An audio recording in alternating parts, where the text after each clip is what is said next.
पासे का second part है दोस्तों, बहुत बहुत स्वागत है आपका हमारे YouTube चैनल हिमांशु श्रुति का रीजनिंग गुरु में। आज जो मैं आपको सिखाने वाला हूं, हमने पासे का एक पार्ट बता दिया है जिसमें हमें पता चल गया पासा कैसा होता है, सिंगल पासा दिया हो तो क्वेश्चन कैसे करेंगे। अब हम जो सीखने वाले हैं इस पार्ट में वो ये सीखने वाले हैं कि हम जब एक से ज्यादा पासे दिए होंगे, जैसा कि पेपर में सबसे ज्यादा क्वेश्चन आता है कि जब 2, 3 या 4 या 5 पासे दिए होंगे तब हम क्वेश्चन कैसे करेंगे। तो उसके लिए मैं आपको बस ये 3 रूल बताने वाला हूँ। निकटवर्ती नियम जिसे इंग्लिश में बोलेंगे एडजेसेंट रूल, रद्दता का नियम जिसे इंग्लिश में बोलेंगे कैंसिलेशन रूल, और तीसरा है चक्रीकरण जिसे हम बोलेंगे रोटेशन रूल। बस इन 3 रूल से आप कोई सा भी क्वेश्चन करना इस वीडियो देखने के बाद, आप किसी भी बुक का कोई सा भी क्वेश्चन उठा के करना, आप कर पाएंगे 90% क्वेश्चन। 10% नहीं कर पाएंगे, वो कौन सा मैं आगे आपको वीडियो में डिस्कस करूंगा, बताऊंगा आपको। तो आज मैं आपको ये रूल सिखाने वाला हूँ और इसके आधार पर कुछ क्वेश्चंस भी कराऊंगा ताकि आप लोगों को कंफ्यूजन न रहे, ताकि आप अच्छे से लाइव चैप्टर को बंद पासे को समझ पाए। तो पहला नियम है निकटवर्ती नियम। इसमें क्या होता है, मैंने 2 पासे में समझाया आपको कि यहाँ 1, 2, 3, 3, 4, 5 दिया गया है, आपसे पूछा गया 3 के विपरीत में कौन सा अंक होगा। तो दोस्तों मैंने आपको बताया था कि जिसके विपरीत में पूछा जा रहा है ना, 3 के विपरीत में पूछा जा रहा है, तो मैंने आपको बताया था जो चीज पड़ोस में आ जाती है वो कभी विपरीत नहीं हो सकती। अगर जो लोग पहला ये वीडियो देख रहे हैं वो पिछला पार्ट जरूर देख लें ताकि अच्छे से समझ में आए। जिसके विपरीत में पूछा जा रहा है उसके पड़ोस वाली सतह कभी विपरीत में नहीं हो सकती। मैंने एग्जांपल दिया था कि छत और फर्श अगर अपोजिट है तो कभी पड़ोस में नहीं आ सकती। तो सेम चीज यहां आपने देखा कि 3 के पड़ोस में 1 आ रहा है, 3 के पड़ोस में 2 आ रहा है, 3 के पड़ोस में 4 आ रहा है और 3 के पड़ोस में 5 आ रहा है, तो ये कभी आंसर नहीं हो सकता। अगर ये आंसर नहीं हो सकते और 3 के विपरीत में 3 तो होगा नहीं, तो क्या बचा 6, तो आपका आंसर क्या हो जाएगा 6। क्या है पहला रूल, समझ लीजिए ध्यान से। जिसके विपरीत में पूछा जा रहा है उसके पड़ोस वाली संख्या आंसर नहीं होगी। चुटकियों में आंसर आएगा, 5 सेकंड में बिना पेन चलाए बस देखोगे आंसर लगाओगे। कैसे कि जिसके विपरीत में पूछा जा रहा है उसके पड़ोस वाली आंसर नहीं होगी, मतलब एक आंसर नहीं होगा, 2 नहीं होगा, 4 नहीं होगा, 5 नहीं होगा, क्या बच गया 6, तो फिर आंसर क्या हो गया 6। नेक्स्ट आते हैं दूसरे रूल पे। तो दूसरा रूल है आपका रद्दता का नियम। रद्दता का नियम मतलब कैंसिलेशन रूल। तो बेटा इसका क्या करेंगे, तो आपने देखा 3, 2, 4, 1, 2, 3 ये लिखा हुआ है, आपसे पूछा गया 4 के विपरीत में कौन सा अंक होगा। तो इस रूल का फायदा ये है कि अगर कभी पहला रूल ना लगे, जैसा कि इसमें नहीं लगा, तो हम करेंगे ये कि जिसके विपरीत में पूछा जा रहा है, पास से चाहे 3 हो, 4 हो या 5 हो, जिस अंक के विपरीत में पूछा जा रहा है उसके पड़ोस वाली 2 संख्या, जैसे 4 के पड़ोस में पूछा गया, इसके पड़ोस में संख्या कौन सी आ रही, 2 और 3। अगर 2 और 3 किसी भी पासे में कॉमन होगी, चाहे वो पासे 3 और 4 इसमें ना चाहिए, दूसरे वाले में होता 3 पासे होते तो चौथा होता, चौथे में होता। अगर 2 और 3 कहीं भी कॉमन होगा तो इस 2, 3 से ये 2, 3 कट जाएगा। मतलब फिर समझ लीजिए, जिसके विपरीत में पूछा जा रहा है उसके बराबर वाली दोनों संख्याएं अगर किसी भी पासे में कॉमन होंगी तो आपस में कैंसिल हो जाएंगी। तो 2, 3 से 2, 3 आपने काट दिया, क्या बचा 1, तो 4 के विपरीत में क्या हो जाएगा 1। समझ में आ गया होगा, आई होप सो। कोई दिक्कत हो तो वीडियो दोबारा से देखिएगा। आते हैं तीसरे रूल पे, चक्रीय नियम। चक्रीय नियम क्या है, इसका नाम है रोटेशन रूल। मैं रामबाण गया था। रामबाण मतलब कि जब यार पहला रूल ना लगे, दूसरा ना लगे, आप ये लगा दो आंसर नहीं आना है। जब कोई रूल ना लगे ये लगा देना, आंसर आएगा। बस इसके लिए एक चीज याद रखनी है आपको, पासे कितने दिए हो, 4, 5, 6, 10, 12 मतलब नहीं, आपको 2 पासे उठाने हमेशा। कोई सा भी रूल लगाने के लिए 2 ही पासे उठाने, लेकिन सबका अलग अलग रूल है। इसका क्या मेथड है कि बस आपको ध्यान रखना है कोई से भी 2 उठा लो, लेकिन आपको वो 2 पासे ही उठाने जिसमें सिर्फ एक संख्या कॉमन हो। बस इतना याद रखना, पासे में सिर्फ वो उठाने जिसमें सिर्फ एक संख्या कॉमन हो। एक से ज्यादा कॉमन होंगी तो आप ये रूल नहीं लगा पाओगे। तो हमने कोई से भी 2 उठाए, मैंने तो यहाँ 2 ही दिए, पेपर में 4 भी हो सकते हैं, तो 2 उठाएंगे। और 2 उठा के करना क्या कि इन दोनों पासों में सिर्फ एक ही संख्या कॉमन है, कौन सी 2। तो आपने इस पासे का 2 भी लिख लेना और आपने इस पासे का 2 भी लिख लेना। और लिखने के बाद कुछ नहीं करना, सिंपल 2 से शुरू करना है और घड़ी की दिशा में घुमाना है। तो 2, 2 के बाद आएगा 1, 1 के बाद आएगा 3, घड़ी अभी चलती। आपने लिख लिया 2, 2 के बाद 1, 1 के बाद 3। फिर आप 2 से शुरू करोगे और 2 से शुरू करने के बाद फिर से घड़ी की दिशा में घुमाओगे। तो 2, 2 के बाद 6 और 6 के बाद 4 आपने लिख लिया। 2, 2 के बाद 6, 6 के बाद 4। ठीक है, अब 2 से 2 कट गया। क्या क्यों काटा मैंने, क्योंकि एक पासे में यार 2 बार तो 2 आएंगे नहीं, है ना, तो एक ही बार आता है, तो 1, 2 काट दिया, संख्या कौन सी बची 5, जो बची वो लिख दी।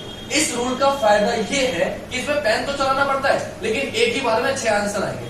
तो बच्चों जब भी पेपर में आपको क्वेश्चन ऐसा मिले जिसमें डायग्राम तो एक दिया हो लेकिन क्वेश्चन 3, 4 पूछो, तो आप हमेशा ये रूल लगाना। क्यों, एक ही बार में 6 आंसर आएंगे। 6 कैसे, 1 का विपरीत 6, 2 का विपरीत 5, 3 का विपरीत 4, 4 का विपरीत 3, 6 का विपरीत 1, 5 का विपरीत 2। तो आपने एक रूल लगाया, आंसर कितने आए 6। आपसे किसके विपरीत पूछा गया, 1 के विपरीत, 1 के विपरीत क्या आ गया 6, तो मेरा आंसर क्या हो जाएगा 6। क्लियर हो गई बात। अब जो करने वाले, अब मैं आपको इसके कुछ क्वेश्चंस की रूल तो समझ में आ गए होंगे, नहीं आए होते फिर आप रिपीट करना वीडियो को और इसका स्क्रीनशॉट ले लो ताकि आप अच्छे से समझ सको, पेपर में नोट्स बना सको। अब मैं इस क्वेश्चन की चैप्टर के कुछ क्वेश्चन की आपको प्रैक्टिस कराऊंगा, 3 पासे वाले 4 पासे वाले, समझते हैं आगे 3 पासे वाले क्वेश्चन। तो ये कुछ क्वेश्चन की प्रैक्टिस करा दूंगा आपको। इसमें देखो मैं 3 पासे का एक क्वेश्चन ले लिया, 4 पासों के ले लिया और एक क्वेश्चन ले लिया जिसमें ये वाले क्वेश्चन मार्क होता है या 1-2 लिखा होता है और आपको बताना होता है क्या क्या आएंगे। तो हर टाइप का लगभग कोशिश कर रहे हैं ताकि आप बुक में करो तो आपको परेशानी ना हो, क्वेश्चन कर पाओ। बाकी कोई दिक्कत हो तो आप मुझे शेयर कर सकते हो। आप टेलीग्राम, मेरा चैनल है हिमांशु श्रोत्रिय, आप डालोगे नाम तो आपको चैनल दिख जाएगा मेरा, आप वो ज्वाइन कर सकते हैं। वहां पे अगर आप मुझे मैसेज कर देंगे तो मैं आपको रिप्लाई दे दूंगा, जो क्वेश्चन आपसे मांगा आप मुझे वहां भेज सकते हैं टेलीग्राम पे। तो अब क्या करना है हमें इस क्वेश्चन को देखना है। तो हम कैसे करेंगे, 3 के विपरीत में कौन सा होगा ये आपको बताना है पहले क्वेश्चन में। तो देखिए पासे 3 है, अब क्या करें। तो अब आप पहला रूल भी लगा सकते हैं, दूसरा भी, तीसरा भी। मैंने पहला लगाने की कोशिश करी तो आपको पता है 1 आंसर नहीं होगा, 2 आंसर नहीं होगा क्योंकि पड़ोस में आ गए, 4 आंसर नहीं होगा, 5 भी हो सकता है, 6 भी। तो मुझे आंसर पता नहीं चला पहले रूल से, तो मैं सोचता हूँ दूसरा लगाता हूँ कैंसिलेशन रूल। वो क्या था कि जो 3 के पड़ोस में आ रहा है वो 2 संख्याएं अगर किसी पासे में कॉमन होंगी आपस में कट जाएंगी। तो हमने देखा 2 4 कॉमन है, बोले हाँ है, तो 2 4 से 2 4 कैंसिल, इससे कोई लेना देना नहीं है, इसको छोड़ दो। 2 4 से 2 4 कैंसिल, क्या बचा 6, तो आपका आंसर क्या हो जाएगा 6। बात हो गई खत्म। पहले का क्वेश्चन का आंसर क्या आ गया 6। ठीक है, हमें 2 पे लेने क्वेश्चन। अब दूसरे क्वेश्चन पे आते हैं। इसमें पूछा है 3 के सामने क्या होगा। तो देखो कुछ लोग कंफ्यूज हो जाते हैं यार, अपोजिट और in front of each other. तो मतलब फ्रंट में और अपोजिट का कोई फर्क नहीं है, दोनों का मतलब अपोजिट ही है, आपको विपरीत ही बताना है, सामने से कंफ्यूज मत हो जाना। आपसे पूछा 3 के विपरीत क्या होगा, आपने देखा 5 6 कॉमन है, बोले हाँ सर 5 6 कॉमन है, तो 5 6 से 5 6 कैंसिल, आंसर क्या आ गया 4। डायरेक्टली बता सकते हो, लेकिन इसको मैं दूसरे रूल से करके दिखाता हूँ, चक्रीय नियम से, क्योंकि आंसर कोई सा रूल लगाओ सेम ही आने वाला है। आपको सर आसान आसान बता रहे हैं, ये सर ने आसान क्वेश्चन दे दिए, तो मैं आपको दूसरा तरीका भी बताता हूँ कि हम कैसे करेंगे क्वेश्चन। तो आपने कोई से भी 2 पासे उठाने मैंने बताया था, लेकिन वो 2 पासे उठाने जिसमें एक संख्या कॉमन है। तो देखो मैं ये दोनों नहीं ले सकता क्योंकि दोनों में 2 संख्या कॉमन है, 5 6 5 6। मैं ये दोनों ले सकता क्योंकि 1 4 1 4 कॉमन है। तो मैं क्या करूंगा, सपोज करो मैंने ये लिया तो ये भी ले सकता, इसमें कुछ कॉमन ही नहीं है। तो मैंने पासा लिया, एक लिया दूसरा, एक लिया चौथा, इसमें क्या कॉमन है 6। आपने 6 से शुरू किया और घड़ी की दिशा में घुमाया तो 6 5 3 आपने लिख लिया 6 5 3। फिर 6 से शुरू किया और घड़ी की दिशा में घुमाया 6 1 4 आपने लिख लिया 6 1 4। आपसे किसके विपरीत में पूछा गया था 3 के, क्या आ गया 4। आपका आंसर क्या हो गया 4। इसी को दूसरे रूल से बोले सर 3 के विपरीत में क्या होगा पूछा था, तो 3 के पड़ोस में क्या है 5 6, तो 5 6 से 5 6 कैंसिल, डायरेक्टली आंसर क्या आ गया 4। तो बेटा देखो तीसरा रूल तो लगना ही है सब, लेकिन पहले क्वेश्चन दूसरे की करनी, दूसरा सबसे आसान है कि जिसके विपरीत में पूछा जा रहा है उसके बराबर वाली दोनों संख्याएं अगर कॉमन है तो कट कर दो, जो बचेगा वो आंसर। तो ये आसान है ना। और ये देखो कितनी बार है, ये सीपीयू में आया, एसआई में, ये एसएससी में आया 2000 2002 2007 2008, इतनी बार रिपीट हुआ क्वेश्चन है, आगे भी रिपीट हो सकता है। ये सारे क्वेश्चन कहीं ना कहीं एसएससी में कहीं ना कहीं आए हुए हैं, यूपी पुलिस में भी रिपीट हुए होंगे, लेकिन मैंने अभी लिखा नहीं है यहाँ पे ज्यादा क्योंकि जगह नहीं थी, इतना छोटा बोर्ड है, इसलिए मैंने आपको सिर्फ एसएससी वाले लिख दिए। ये सीपीयू एसआई में आया हुआ है तो एसआई के पेपर में भी आया हुआ है, तो आप जो भी किसी भी पेपर की तैयारी करो ये आता है चैप्टर। अब तीसरे क्वेश्चन पे आते हैं। आपसे पूछा लाल के विपरीत में क्या हो, आपने देखा लाल ही है, लाल के पड़ोस में क्या है नीला और गुलाबी, क्या नीला और गुलाबी कॉमन है, बोले हाँ सर है, तो नीले गुलाबी से नीला गुलाबी कैंसिल, क्या बचा काला, तो आपका आंसर क्या हो गया काला।